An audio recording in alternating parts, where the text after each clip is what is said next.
तर जळगाव वरणगावमध्ये भाजपचे बंडखोर आणि अपक्ष उमेदवार सुनील काळे हे विजयी झालेले आहेत। केंद्रीय मंत्री रक्षा खडसेंना वरणगावमध्ये हा एक मोठा धक्का। तर जळगावमध्ये वरणगावात भाजपचे बंडखोर आणि अपक्ष उमेदवार सुनील काळे विजयी झालेत। केंद्रीय मंत्री रक्षा खडसे यांना हा मोठा धक्का आहे।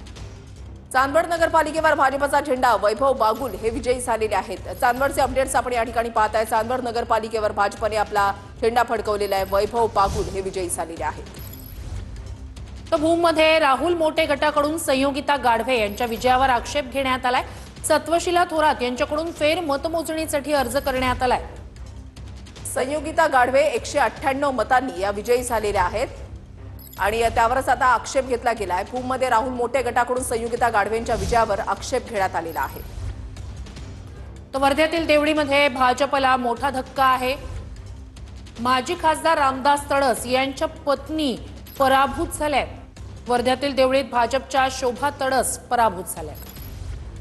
तर वर्ध्यामधले अपडेट्स अपक्ष किरण ठाकरे यांचा विजय या ठिकाणी झालेला आहे। वर्ध्यातल्या देवळीमध्ये भाजपाला हा एक मोठा धक्का। कर्जतमध्ये राष्ट्रवादीच्या पुष्पा दगडे या विजयी झालेल्या आहेत। पुष्पा दगडेंकडून महायुतीच्या स्वाती लाड यांचा पराभव करण्यात आलाय।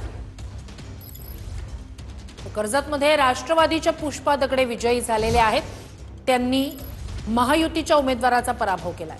वाडा नगर पंचायतीमध्ये भाजपचे 11 नगरसेवक हे विजयी झालेले आहेत। शिवसेनेचे 3 नगरसेवक विजयी झाले आहेत। काँग्रेसच्या 1 नगरसेवकाचा विजय झालेला आहे।